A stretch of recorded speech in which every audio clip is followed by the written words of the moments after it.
judul tekan nggon bab tekan nggon inti sarine sangune wong urip besok sowan nang ngarsane Allah iman kuat karek laku sing utama cocok imane kuat walah ngibadahe ra tau pedhot sujud bathuk ngasik benjut ning karo masyarakat ora rukun eleh karo adine wae ngomong mbok adikku dadi godhong ora bakal nyuwek waduh adikku dadi banyu ora bakal nyawuk adikku dadi panganan ora bakal mangan nenek adikku dadi kopi ora tak seruput sulah ana sing kaya ngono karep ngibadah taribasan bathuk ngasik benjut niki muspro nggih napa mboten mula kula bali malih monggo Kasyanto khususnya panjenengan muga-muga iso lumeber keluarga liya lumeber meneh nang masyarakat Kewayuan pinaringono urip guyub rukun alhamdulillah Allahumma metu tenan metu sak buntel iki urung iso didum lho ya ge sak buntel lho ya ora treyek lho kandhane kanca-kancane kena sepak iku santet tenan ora oh iya temenan ya temen santet tak leboni helsi temen winginane tak tantet kula demo-demo wis go niki kagem nyegerke suasana wong panjenengan kula mboten bangsa ngalim mboten bangsa ulama mung rombongan niki rombongan kanca-kanca remuk niki tak gaweke ura-ura melih lelagon supados Kewayuan men dadi masyarakat sing rukun cocok ayo cok karo kanca-kanca gaweke lagu gugur gunung Mbak Riris men ora ngantuk arep ngombe kopi apa Dik wis tak ombe mas ya piye tak ombe mas sing gelem ora apa-apa lho turahane barokah ala cerewetang lamin ayo mung ngenani udune kowe glugap-glugub ayo gugur gunung cocok cok dados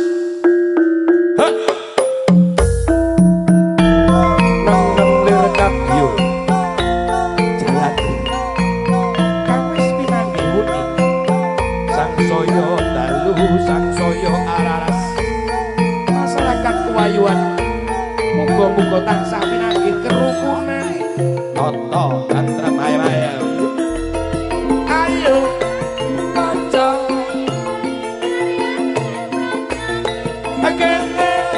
agene gugur gunung tanang gawe sayo kane lelalan kawa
Gusti kang paring jagat percaya tansah paring katentreman karahayan kanggo masyarakat ora kukuban Kewayuan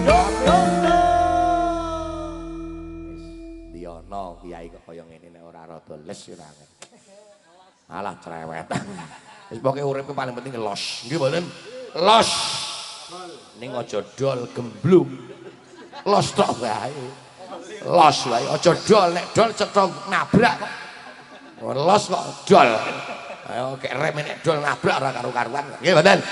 Wis muga-muga sepindah kula bali malih sangune iman kuat laku utama. Mula penting gesang teng alam donya niku napa ngaji. Estu ngaji niku pancen maknane ngatur jiwa, jiwane diatur supaya menungso niku ora srei drengki karo sepadha padane. Nggih napa mboten? Gelem dadi menungso ki saling menghormati, saling menghargai karo sepadha padane. Cocok? Kowe rungokno kowe, kuping-kuping kowe. Menungso ora ngragani karo wong liya. Direganono mbah 50 mbah 20. 75 ya wis aku manut ora apa-apa. Nggih napa mboten? Mula kula asring matur Bu, lara ning lara niku menungso nek wis lara atine. Nek mung lara panu ngono. Angger panas niku dipe kerok gigire nganggo benduk. Ha iya ta. Lebare diobat apa kae? Apa Dik Rini sapa? Gagal panak. Biyen kae panunan wis mari Dik Rini mari ya. Alah biyen gigire kena panunan kae. Wis mari urung. Nggon kono kuwi, biyen kan gigire rada mrontok kae to. Ngetoke. Wis mari. Delok. Bapak Ibu rahimakumullah. Lara panu gampang nggih mboten. Nek jenengane lara ati niku masyaallah beruh. Ati niku kadang-kadang berdedek mesesek niku pancen angel. Nggih mboten? Lara ati Bu. Tanggane tuku gelang nganggo gelange atine melang-melang. Sing nganggo gelang angger kondangane mung kukar-kukur wae. Ha iya genawe ngenane ke yanto kae. Anake pengajian krincing-krincing ya. Sing delok ngasih alah kae ketok kok Mas Enom to ketoke. Asem wae. Asih siji nyodok nama apa aku weruh online kok. Nah kae sesasi meneh lak ijo warnane ora kuning. Palsu. Mula kula cok matur asring banget urip niku mboten sah iri karo sugahe tangga. Nggih mboten? Mboten sah iri karo sukses sedulur. Pun to. Melarat sugih takdir dening Gusti kang murbaning jagat. Leres? Mbak kula suka goreng wiso gajiane ngalalai karo DPR kok. Takdir lho kuwi lho. Ha temenan kok nggih mboten? Oke. Kapan ana cerita ora maca apa beritamu? Dadi segene goreng Kang Yanto kuwi ana wong Jakarta lara stroke ceritane ngono kuwi. Dilalah jajan sego goreng Kang Yanto langsung stroke mari. Tukokake penter darani ora. Wah, mulane wani gondrong mburi nyaingi kiyaine. Asem siangkrek malah menungso kuwi lho. Ngerti ya wingane tak ompreng segane goreng ket wingenane. Lho niku takdir nggih napa mboten?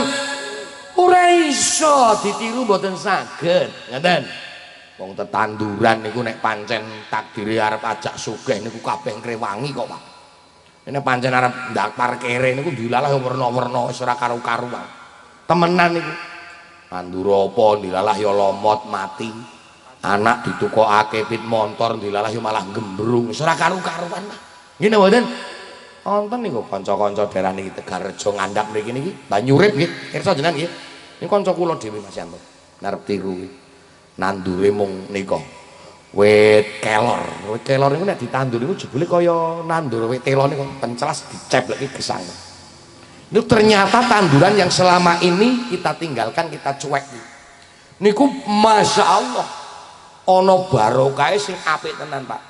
Wong nika niku daune ternyata bisa menjadikan nuwun sewu kaya dening janganan ngoten niku nggih. Leres nggih Bu nggih. Iso ta Bu? Iso niku iso disayur jebolane lho Mas. Apalagi daun yang masih muda yuk dibobor yuk sing dahar niku ceritane ibu-ibu yang sedang menyusui itu ceritane susune iso bludak-bludak kok ceritane. Iya ya Bu ya. Ceritane iya kok. Wasik murah-murah. Masih bapak nih barang minum ngombe.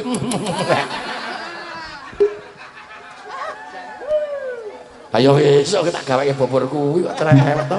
Men iso murah-murah. Alah yo.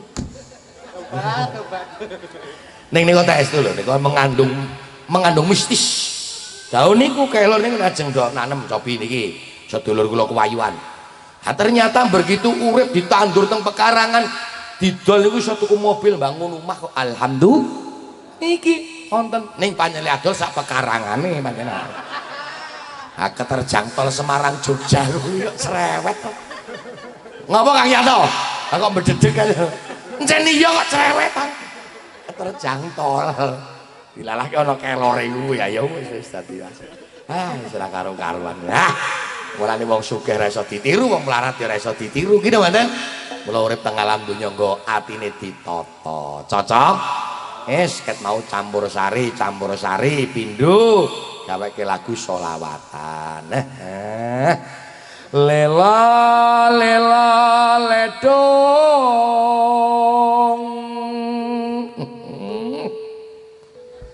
anak lanang nandur jagung ora nandur kelor lho iki nandur jagung lho ya jare Mbak Wafik kae cilik ala cilik ngaji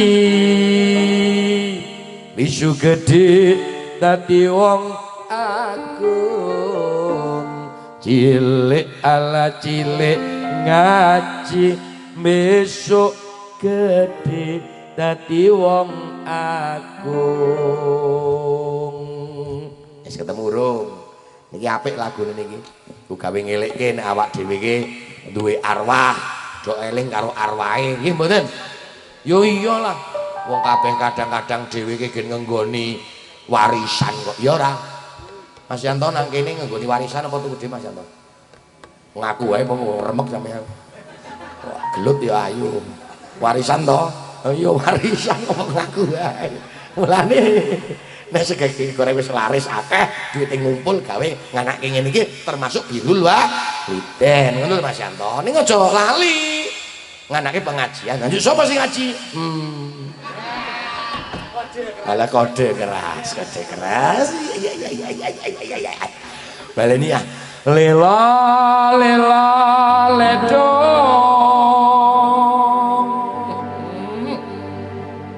anak lanang nandur jagung cilik ala cilik ngaji iso gede dadi wong agung cilik ala cilik ngaji besok gede dadi wong agung. 1 2 3 sholli wa sallim ta iman ala amana sholli wa sallim ta iman ala amana wal ali wal ashab iman qadwa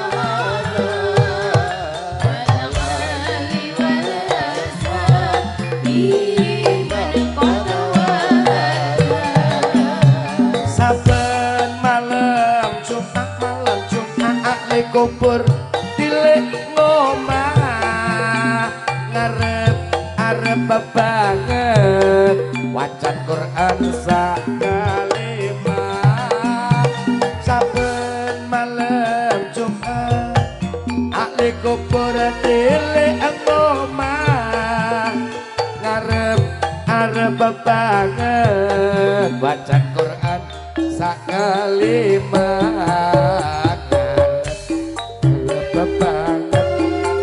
wacan Quran sakalimah sholli wa sallim bismillah wa sallim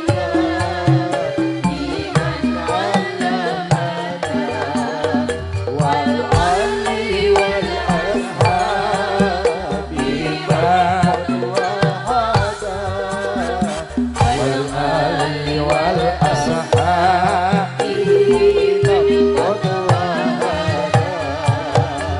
kebangetan tamat anakku lan mantuku apa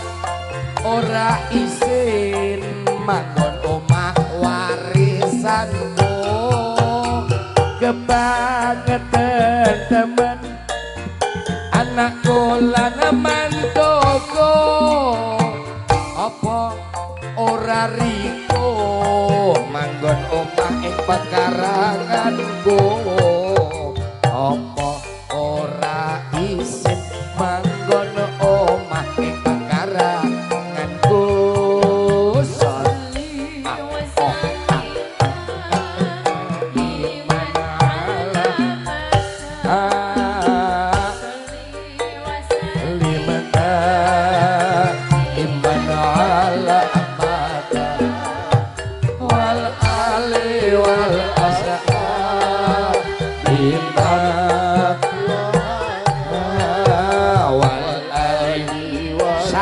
sekali lagi iman lamun aku bisa mulih ing ngalaman donya bakal tak golek kabeh pekarangan sing isih ana lamun aku bisa mulih ing ngalaman donya tak lilang kabeh omahku sing isih ana duwite tak sedekahke kabeh karo Kiai Saiful Widodo alhamdulillah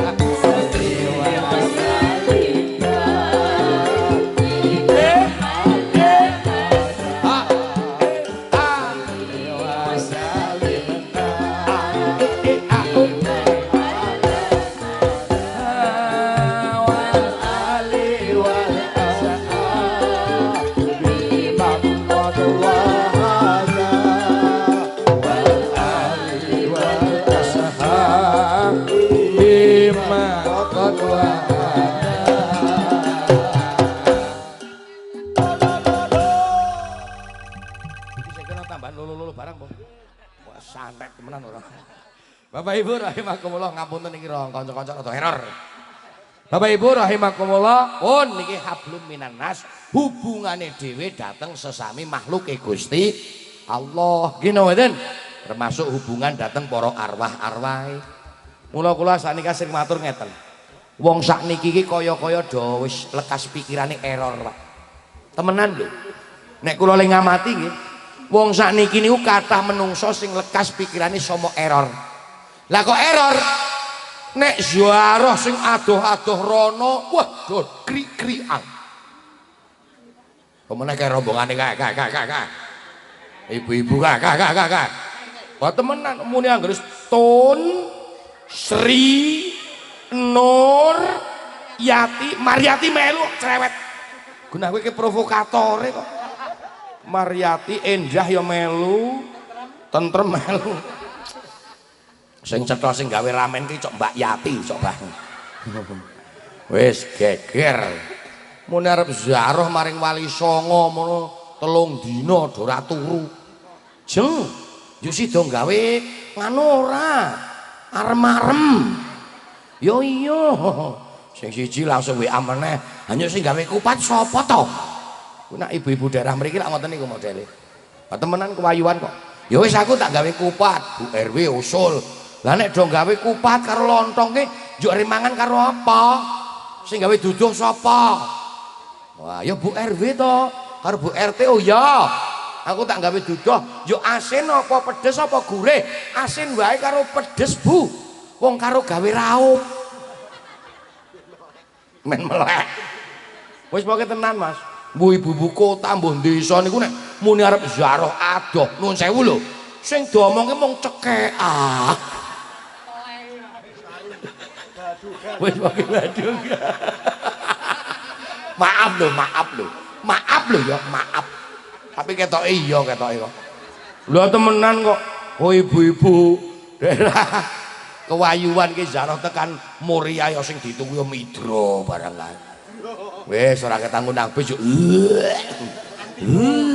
Antimu, ayo antimu ngono diuntal. Wong kadang ora PPO, Remason, GPO ambune ra karo-karuan. Ya maaf lho ya Bu ya, maaf ya. Ya monggo Zaroh rono-rono monggo karo gawe healing-healing nggih mboten. Refreshing gawe ngilangke stres. Ning wong saniki iki do edan yo.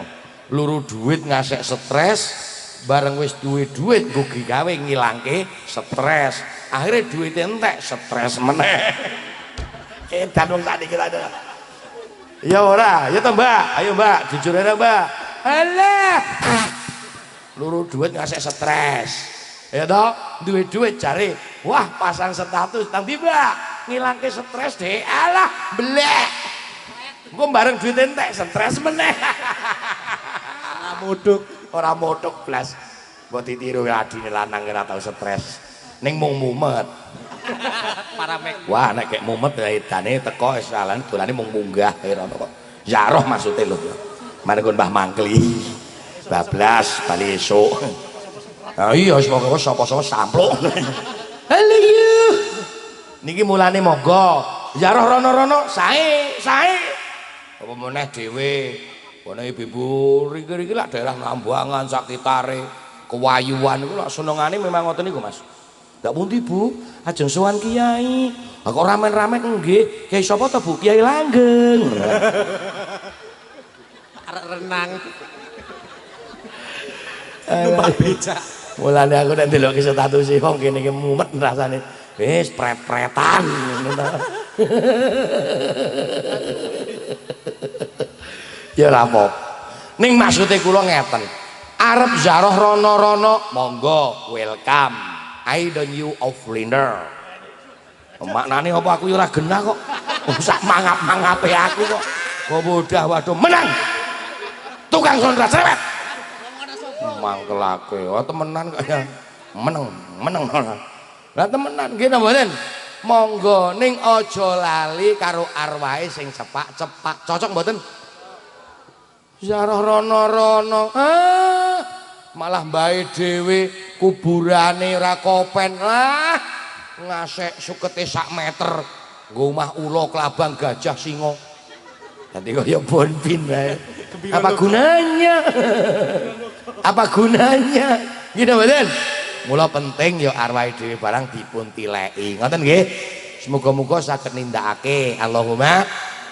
Mulane kula sering matur cah nom sakniki lho Pak. Karo kijinge kuburane mbae, kuburane Mbah Buyut mawon kadang-kadang mboten ngertos lho.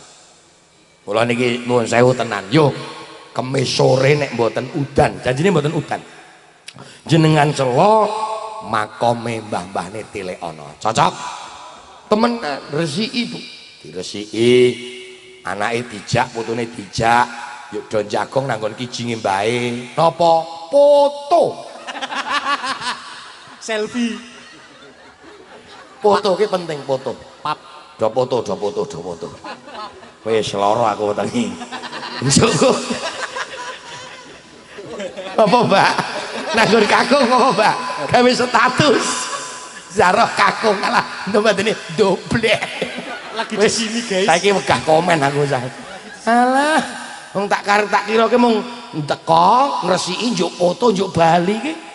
Ki njuk kepriye to ki bocah. Aja kaya ngono Mbak. Nanggon Mbah Kakung, Zaroh kakung. Wis muga-muga. Lah kok mau nggo gawe selfie, nggo gawe status. Pap. Alah ya Allah, wis aku lah sakarepe ah. Ning niku wis apik kok, Nggih napa mboten? Apik arep ngomong status wis apik lah pokok men wis. Apik. Formalitas. Mula awak dhewe wis muga-muga paring ana dadi wong sing tentrem donya lan akhirate. Allahumma. Syarat utamane napa? Duwe ati sing apik karo sapa wae teko sing apik. Pun temot-temot kuwi. Ati sing apik karo sapa wae sing apik.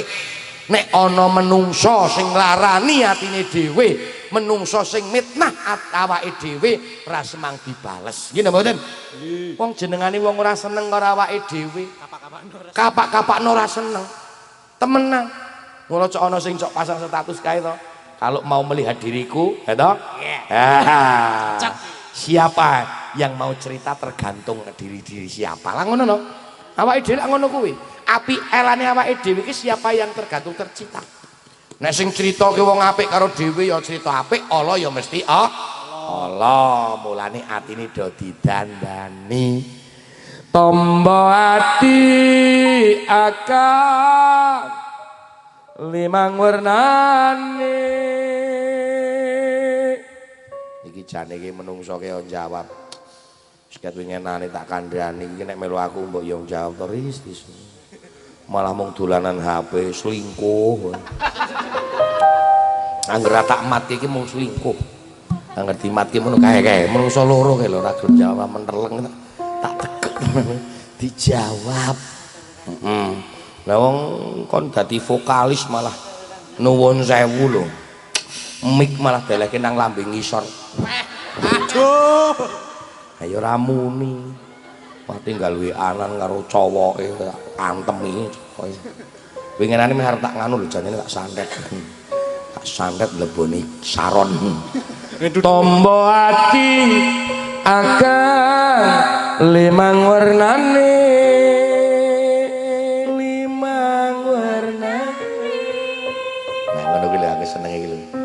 Swara Jawa iki jan perlu diuri-uri, Pak. Niku lak putra kinasih panjenenganipun dalang kondang. Sae sanget suarane niku. Tenan niku juara 1 sanget. Sing setunggal niku nggih pun juara 1 niku sing juara 1. Nggih, juara 1 ning lomba lari dari kenyataan hidup. Ora ya Pak ngawur wae. Maca Quran angen-angen sak maknane.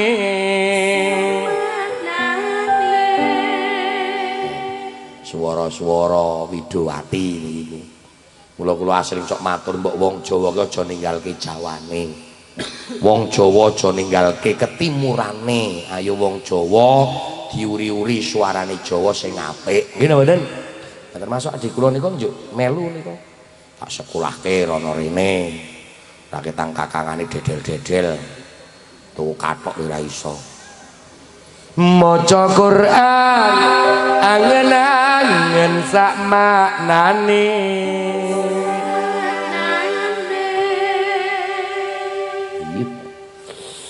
Ping pindhone salat wengi lakonana. Ping telune wong kang soleh kumpulana. Lagune Es Lilin Jawa Baratan cocok. Yuk.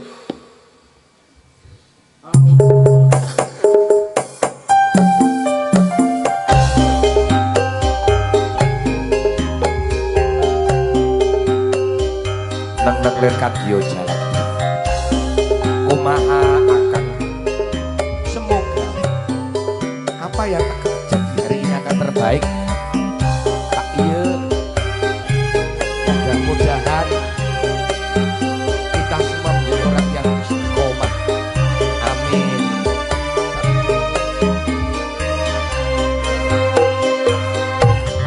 Allahumma sholli wa sallim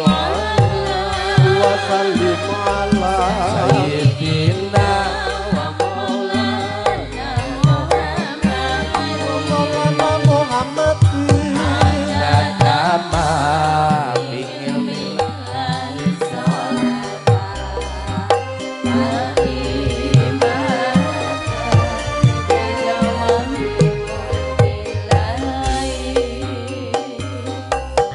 tombo ati iku lima ing warnane. Maca Quran angen-angen sak maknane. Pindhone salat wengi lakonana. Ping telune wong kang saleh kumpulana.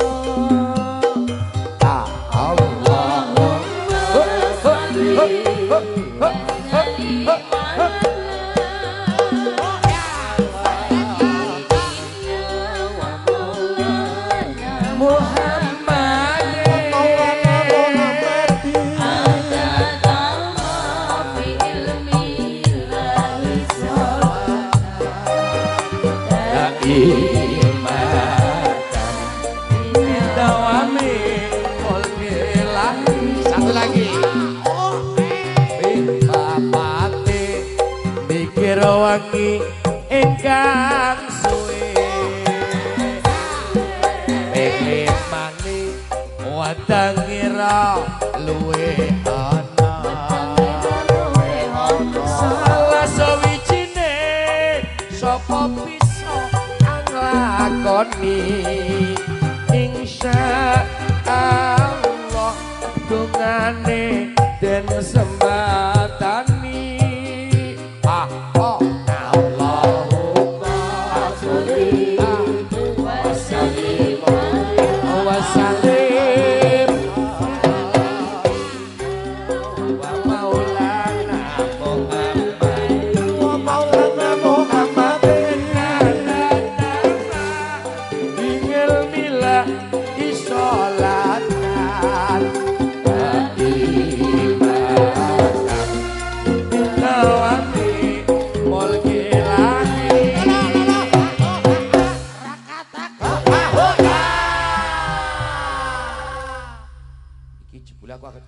wedhus ora pelake. Ana rampung utawa mbati kok rekatak ya ya. Wah apik iki. Model baru iki. Wedhus sing disembelih iki niki. Mangkelke ora. Rekatak ya ya. Bapak Ibu rahimakumullah, pun tekan titi wancine awak dhewe urip teng alam donya hablum minanas, hubungan karo menungso sing sae. Ngoten nggih. Carane sae atine tambani kala-kala maca Quran. Nggih mboten? Aqra'ul Qur'an fa innahu ya'ti yaumal qiyamati syafi'an li ashabihi. Waca kowe Al-Qur'an. Sapa sing gelem maca Qur'an, Qur'an akan hadir besok hari kiamat untuk menjadi penolong. Menjadi apa, Bu? Penolong. Penolong. Maca Qur'an wis ora tau. Jarene, "Mbak, mbok maca Quran." "Alah, kula ki kuwur, Dik Yai." Kuwur le muni nek kon maca Quran kuwur. Maca selawat ora bareng-bareng ora semangat. Jare nglakoni dosa, kon njaluk ngapura karo Gusti Allah, kon maca setipar. Istighfar ya ora gelem. Nek muni maca tanggane kok le khusuk gajal. Wih, kelakuane ibu-ibu. Payuan. Mula ora aturan ya Bu ya, diatur gesange. Pemene iki arep Ramadan niki penting lho. Nalika teka bulan suci Ramadan niku dhewe seneng mawon wis di ngapura dosane. Mangko Ramadanan imanan wa ihtisaban ghufira lahu ma taqaddama min dzambi. Lho, wis di ngapura dosane.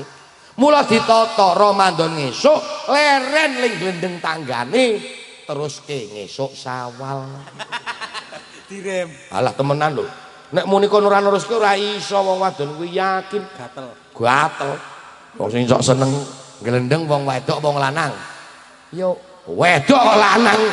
Mbok aturan to, Bu. Udang dibalik batu. Nek wong lanang niku ora tau glendeng. Kumpul dadi siji paling rokok, ngopi, dongeng kerjaan. Heeh, dongeng kerjaan. Aku tak melu nyambut gawe ya wis kono. Nggon-nggon aku sarap entek gawenane ya. Ya gajal ngesuk aku tak omong Pak Lurah nyambut gawe kayak ketoke bangun apa gedung merah putih. Ana apa? A1 mesti oleh mesti ana. Tenane ready. Lah bagian apa? Hormat. Ngono. Jadi teko kon hormat terus bayaran Pak Prabowo. Hormat terus ngene iki tekan jam 8 tekan jam 4 ora leren ngene iki. Ready ayo wis ora apa-apa. Ning kok anggar wis ruwi kae pancen jujur Bu, jujur Mbak, jujur. Suwi kae pancen klenceng dongeng rondo panjenengan. Panjenengan. Impone. Agak iki yo hitungane nek Mbak Nur ki rondo apik kae. Soale sing lanang mati. Apa? Ha iya. Agak mongko kae duwe anak cilik kae. Kae nek diopeni iso karo ngopeni cah yatim ngono. Ah, Pak Yanto ya karo serang-sereng. Serang-sereng, teng. Nah, ngusul kae pancen apik kae pancenang. Oh, Pak Yanto, apik. Lah teko Pak RW. Gek ngomong apa? Rondo kae jare apik Pak RW. Jare sapa? Ora do paham po? Mboten. Pripun to?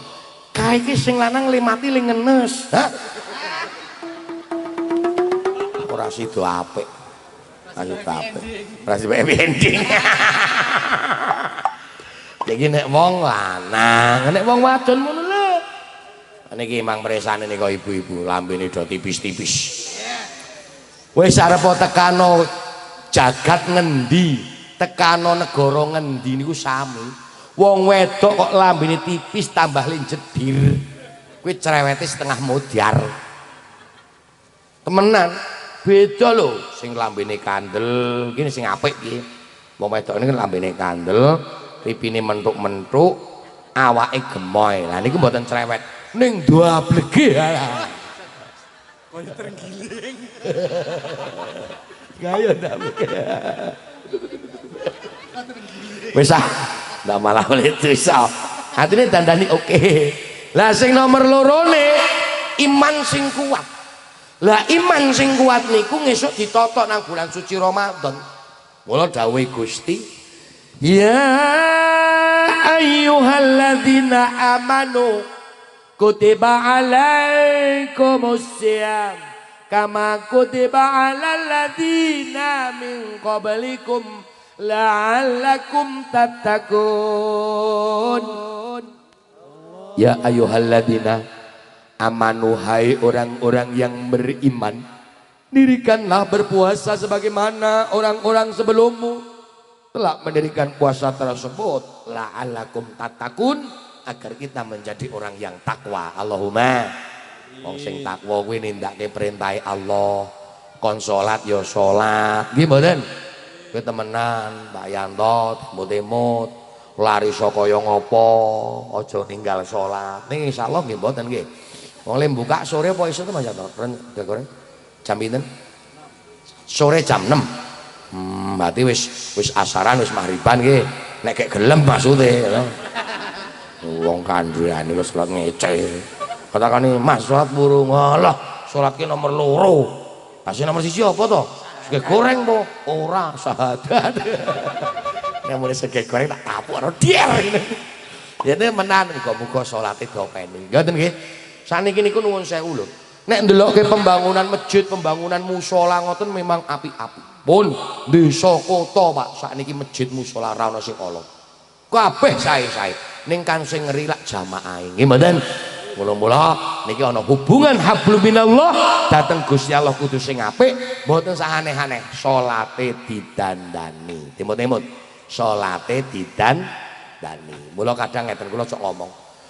Nek ana menungso kaya awak dhewe niki lho kadang-kadang coba kok ora leren-leren.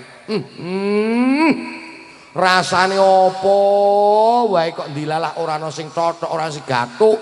Mung ketibane iki mung cilaka bangkrut, jajal didodo. Dhewe iki salate wis diopeni tenan apa durung. Ngoten nggih? Temenan, arep kaya ngapa salat niku istimewa. Tenan, muga-muga awak dhewe dengan wasilah lantaran nggone ngaji dalu niki ngilikke siji atine ditata, apik karo keluarga, karo tangga lan teparo lan kanca. Sing nomor lorone ati kuwi sakwise bisa ditata yuk iso gelem sedekah karo sepadha padane. Lah sing sak pinunggalane salat bisa dilakoni. Alhamdulillah. Cocok nggih? Niki nggo gawe bengen-bengen aku tak ngrungokke suarane adi wedok. Ya to, nggo gawe bengen-bengen men sing sepuh men tambah merem. Kok anggere merem dongane tinggal bubar. Biasanya nek krungu suara apik lak jodo merem-merem. Ayo Dik Riris, gawe lagu campur sarine Caping Gunung dibawa sing apik, kakangmu tak ngrungokake karo ngentekke kopi. Jadi iki jenengane iso paron-paron. Ya temenan kok ya nyekek kopi tak tapuk lho. Karo kakangmu nyekek kopi, ngunjuk kopi. Yo Riz yo. Saben bengi pamerake wong iki cewek Magelang asli kok. Saben bengi. Ora kalah to karo cewek daerah kono kae nggon Bonbin. Maksudnya ujonan. Nyawan Sesek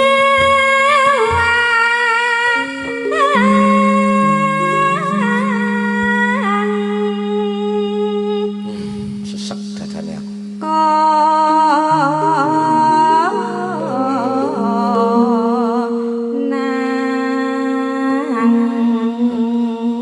Ya rama itu pancen Rama ibune kabeh wong ahli seniman, seniwati di putrine ya wah.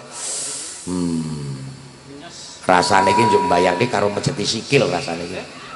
Nyanyi nih karo mejeti sikile Mas Kiai ngono. Terus ki, Mbak.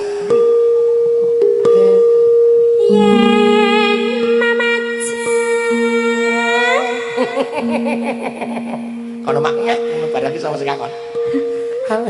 Kula dhewe, Kak. Ya iya tak ngono. Variasi. Variasi. Ki bantale empuk nulis. Maksudnya gue jatuh. Yo iya. Bisa lanang. Tusuk.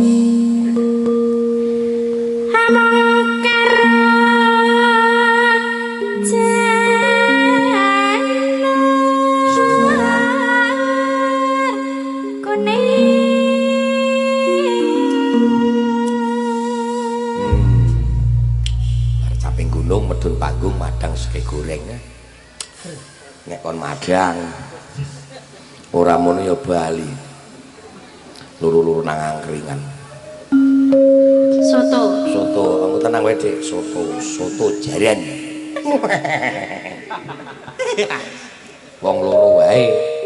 Liyane ora melu, liyane ramang melu boros. Bangkrut kiyaine. Tukang son barang ora semang minggat dhewe. Yo.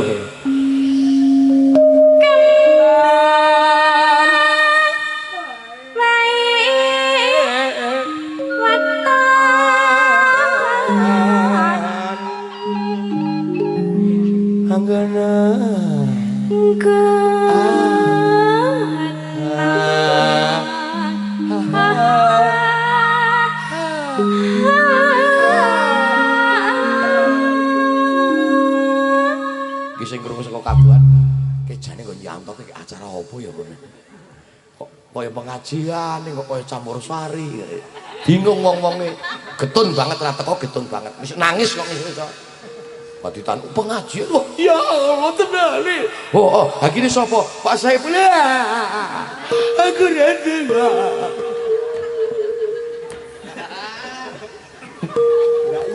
ya iya kok mesti edan mesti ora teko jan remuk ya.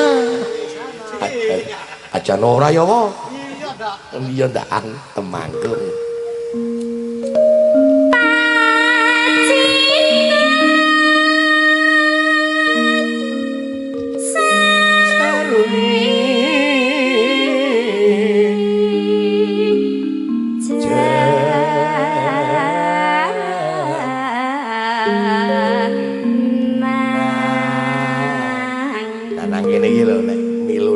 Hati-hati kewirangan nang benjenange iki.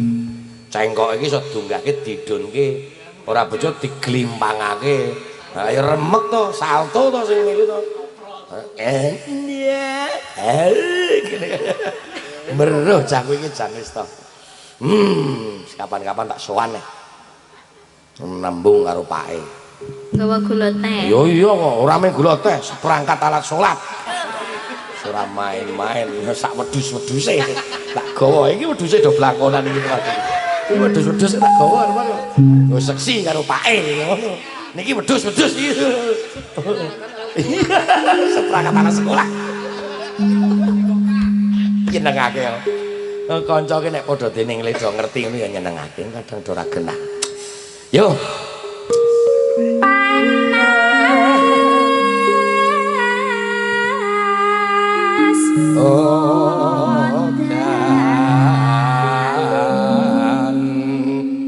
Niki maknane caping gunung niku sae lah. Ning ketok air tak terangke kapan-kapan ana sing ngundang meneh. Ana saiki kabeh boros lah. Kembengen barang. Apa-apa saiki kabeh ya kapan-kapan. Aku wis duwe catetane saka nggon Pak Eri dise maknane apik tenan maknane. Kuwi nek ora bangsa calon Sing dipilih ora kelakon diwehi catetan kuwi. Mulane kuwi sing wedhus-wedhus itu hati-hati. Aja do glecekan karo aku aja glecekan. Wis tak santet. Najan. Ndak ngono wis panas ya. Hutan panas. Ayo ngiyup nang kono kae. Aling-aling capek.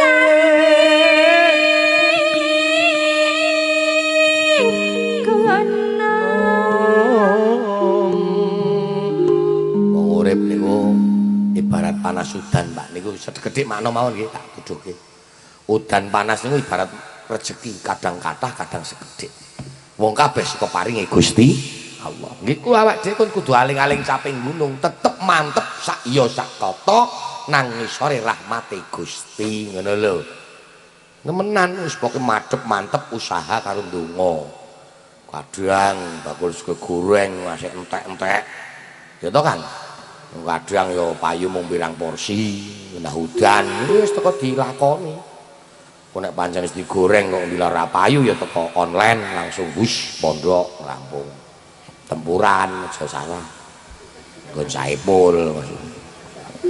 Yo. Najan.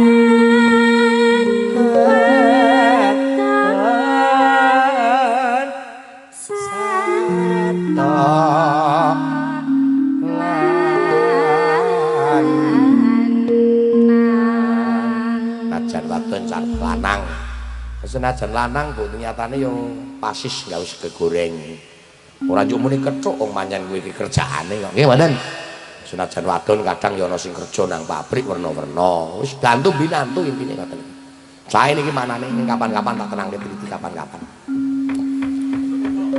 subodo kok menawa masyarakat mending ngriki jenengane kewayuan do urunan anake halal bihalal ngundang den baguse warso tak tamu saipul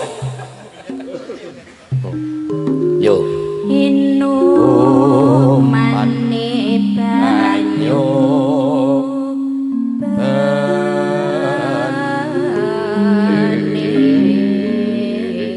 ya dados caping gunung ku gawe ngelike bab salat ayo cok dadekake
yuk syukur bisa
salat dadi kuncining swarga salat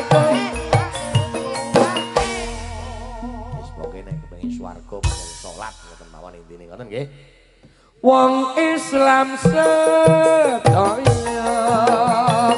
jalar setri enom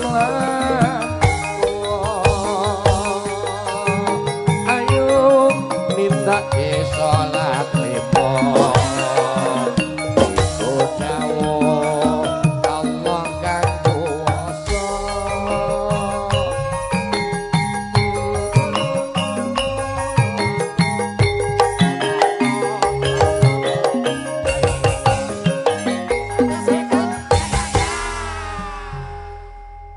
Kayon kaprapal katiuping angin samirana.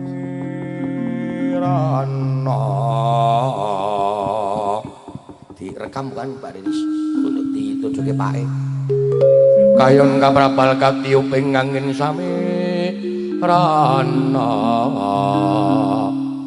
Kiai Kinarwangsit pindho kumbang nesepa maduning tawang medarno ngelmu kang sanyata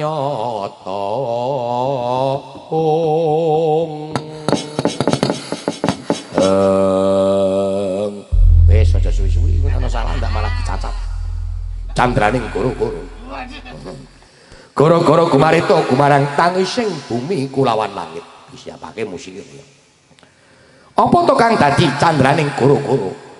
Goro-goro tangising bumi kulawan tangising bumi sedina udan kaping 7 lintangan dedet-dedet to. Tangis langit sedina udan kaping 7 dedet-dedet to. Kino cako-cako candra di muka gunung tarung kelawan gunung. Tangising langit, tangising bumi ketiga dawa bleduk mangampak sesapi wayang. Oke Purmina padha kentangan warisatu jalma mlayu. Sideming goro-goro Sangjang Guru nyandak tirta kamandanu jumlegur katetesaken ana ing kukuban Kuwayuan. Ing kono hormat keluarga ageng Bapa Yanto ya sego goreng. Ngawonraken haul daya-daya muga-muga paring ana tata titi tentrem ayem-ayem. Saknalika bisa kemah lipah lojinawi karta raharja tinandura sarasa putira tarusinuku. Masyarakat muga tambah rejekine, jembar rezekine, panjang yuswane. Putra wayah dadi putra wayah sing saleh lan salehah. Sideming goro-goro jreg saknalika ndadosaken katentreman ana ing Mercapada.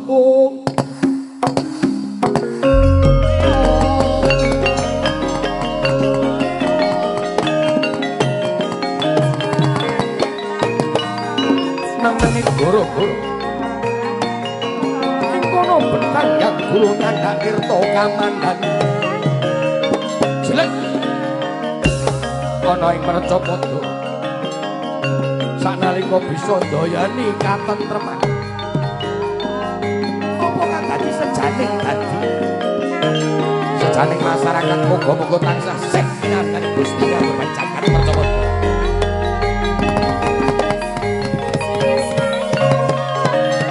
Muga-muga tansah pangiringan tata lan titi lan tentrem lan ayem-ayem. Masyarakat kabeh tinandur sarwa subur sira sarwa tinuku. Nggoning tata lan titi tentrem ayem lan ayem. Apa to kang dadi sejane masyarakat? Ya ora ana liya muga-muga paring wana. Masyarakat ning Kuwayuan bisa tata titi tentrem ayem-ayem. Kabeh masyarakat padha akon tinakon, guyub lan rukun. Jelek ana ing masyarakat tansah tinanggihan, goro-goro tansah sakat. Leng-leng bias pasiwakan aku. Daya-daya kawin jayane Jayanti.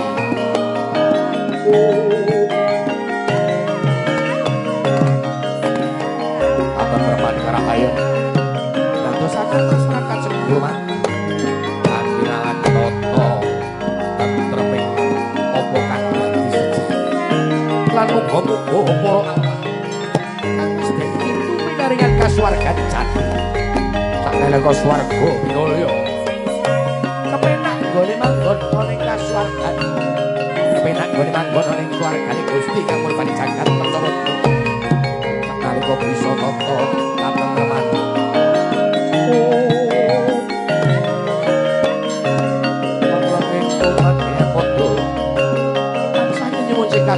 Gusti kang murbani jagat Rajapada daya-daya pisang dengan toto latiti tentrem ayem-ayem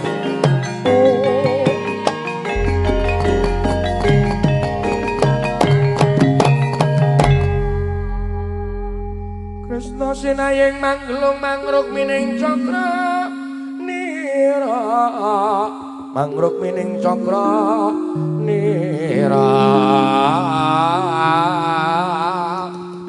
wanita ya tong gambar sang puspita sang puspita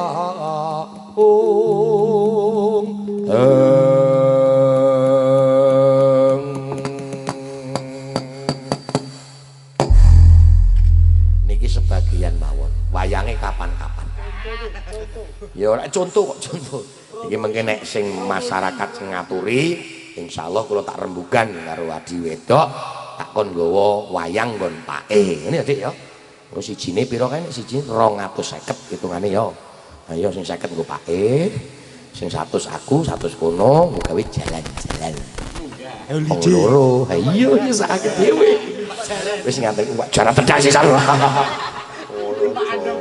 lumuk ngaten manggen kula matur setengah kali welas mboten krasa Bu jujur dalam hati ku tak ingin kita berpisah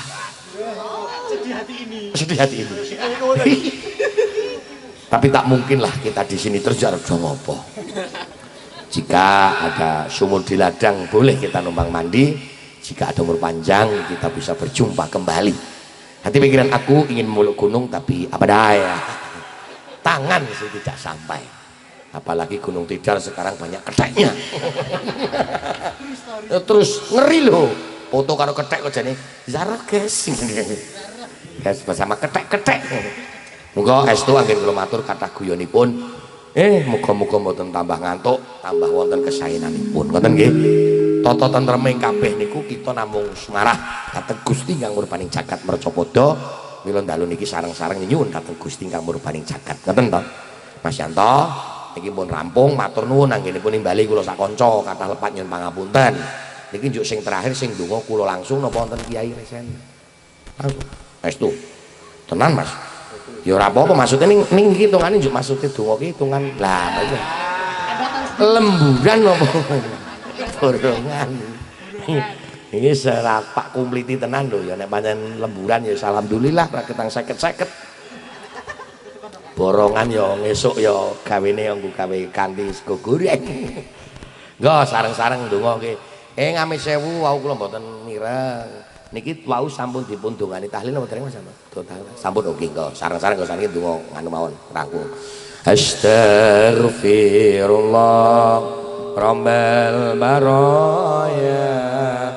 Astaghfirullah minal khataya Rabbi zidni ngilman nafi'a wa wafiqni amalan sholihan amin ya Allah amin ya Allah amin ya Allah ya rabbal alamin amin ya a'udzubillahi minasyaitonir rajim bismillahirrahmanirrahim Allahumma shalli wa sallim ala sayyidina Muhammadin wa ala ali sayyidina Muhammad sayyidinal awwalin wal akhirin kang kuli sahabati ajmain alhamdulillah rabbil alamin hamdan syakirin hamdulillah ya rabbana lakal hamdu ya rabb kama yanbaghi li jalali wajhika wa 'azimi sultanik rabbana dzalamna anfusana wa illam taghfir lana wa tarhamna lanakunanna minal khasirin Rabbana la tuzigh qulubana ba'da idh hadaytana innaka antal wahhab Allahul hadirin Allahus syahidin Allahumma dhalli alaina al-maqsudi waridhuka madhubi ya Allah hamba memohon hamba meminta agar semoga rahmatmu kau curahkan untuk hamba-hambamu ya Allah semoga masyarakat yang hadir pada malam hari ini khususnya masyarakat yang berada wonten ing kewayuanan kula tengenipun linangkung keluarga kang sebab Mas Yanto Allahumma inna nas'aluka minal bali khair wal ibata wal rizqi wa tajal masih fitnati wal khair ya Rabb pun paring ono jembar rezekinipun panjang yuswanipun barokah samudayanipun tetap rahmat lan ridho panjenengan ya Allah Allahumma barik lana fi rajabah wa sya'bana wa ballighna ramadhana ya Allah Rabbana atina fid dunya hasanah wa fil akhirati hasanah wa qina adzabannar wa adkhilnal jannata mal abrar bi rahmatika ya aziz ya ghafar wa sallallahu alaihi wasallam rabbil alamin. Al-Fatihah. Alhamdulillahirabbil alamin arrahmanir rahim maliki yaumiddin iyyaka na'budu wa iyyaka nasta'in ihdinas siratal mustaqim siratal ladzina an'amta 'alaihim ghairil maghdubi 'alaihim waladdallin. Makaten semanten nasmullah wa qarib. Assalamualaikum warahmatullahi wabarakatuh.